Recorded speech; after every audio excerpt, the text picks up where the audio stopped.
जय जिनेंद्र, कैसे हैं आप सब। आज ब्रेकफास्ट में आप सभी का स्वागत है।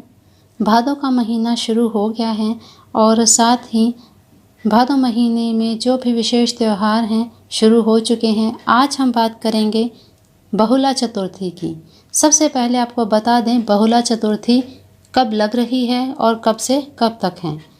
25 अगस्त 2021 को शाम 4:18 पर चौथ लगेगी और रहेगी 26 अगस्त 2021 को शाम 5:13 तक।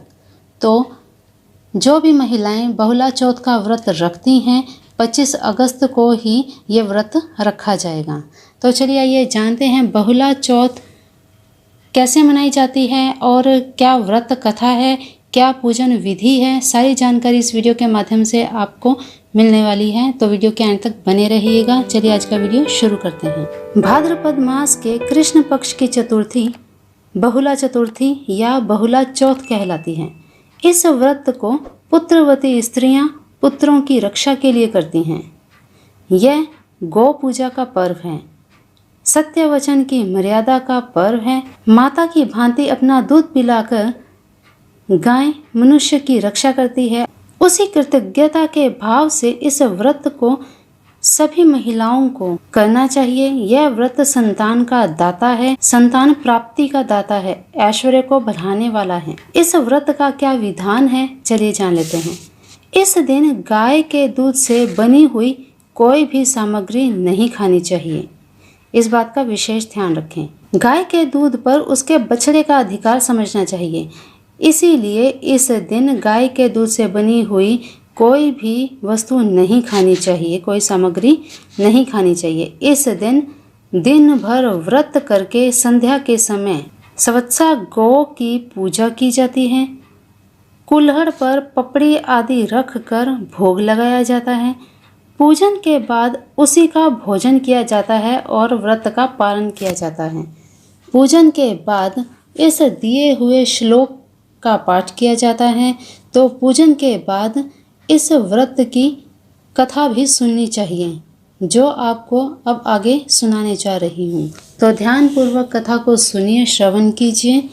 चलिए कथा को शुरू करते हैं। द्वापर युग में जब भगवान श्री हरि ने श्री कृष्ण रूप में अवतार लेकर ब्रज में लीलाएं की, तो अनेक देवता भी अपने अपने अंशों से उनके गोप ग्वाल रूपी परिकर बने। गौ शिरोमणि कामधेनु भी अपने अंश से उत्पन्न हो बहुला नाम से नंद बाबा की गौशाला में गाय बनकर उसकी शोभा बढ़ाने लगी। श्री कृष्ण का उससे और उसका श्री कृष्ण से बहुत ही स्नेह बढ़ गया। बाल कृष्ण को देखते ही बहुला के स्तनों से दुग्ध धारा फूट पड़ती और श्री कृष्ण भी उसके मातृ भाव को देख उसके स्तनों में कमल पंखड़ियों सदृश अपने होठों को लगाकर अमृत सदृश पेय का पान करते। एक बार बहुला वन में हरी हरी घास चर रही थी। श्री कृष्ण को लीला सूझी।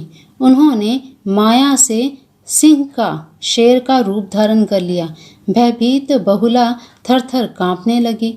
उसने दीन वाणी से सिंह से कहा, हे वनराज, मैंने अभी अपने बछड़े को दूध नहीं पिलाया। वह मेरी प्रतीक्षा कर रहा होगा, इसलिए मुझे जाने दो।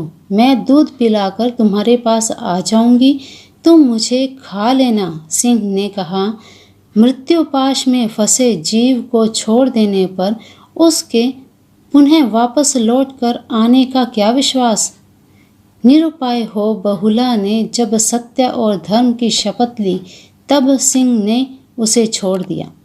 बहुला ने गौशाला में जाकर प्रतीक्षारत बछड़े को दूध पिलाया और अपने सत्य धर्म की रक्षा के लिए सिंह के पास वापस लौट आई।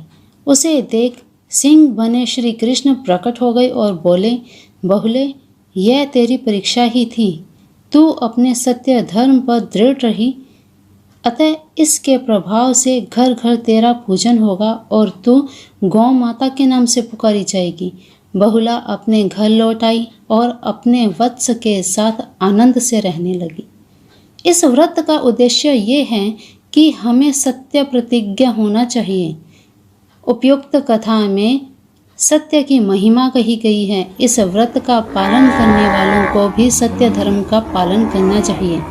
साथ ही अनाथों की रक्षा करने से भी मनोरथ पूर्ण हो जाते हैं। यह भी इस व्रत की कथा से शिक्षा मिलती है। तो इस व्रत को सभी पुत्रवती महिलाओं को और जिनको जिज्ञासा है पुत्र की कामना की, उन्हें भी इस व्रत को श्रद्धा पूर्वक करना चाहिए। तो सभी मिलकर कहते हैं जय श्री कृष्ण, जय बहुला माँ, जय गौ माता।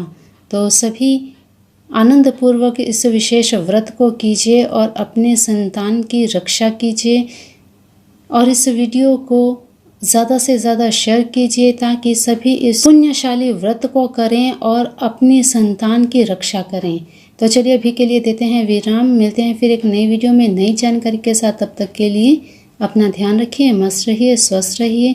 चैनल पर नए हैं, पहली बार आए हैं तो चैनल को सब्सक्राइब करके बेल आइकन भी प्रेस कर लीजिए इसी तरह की नई वीडियोस पाने के लिए।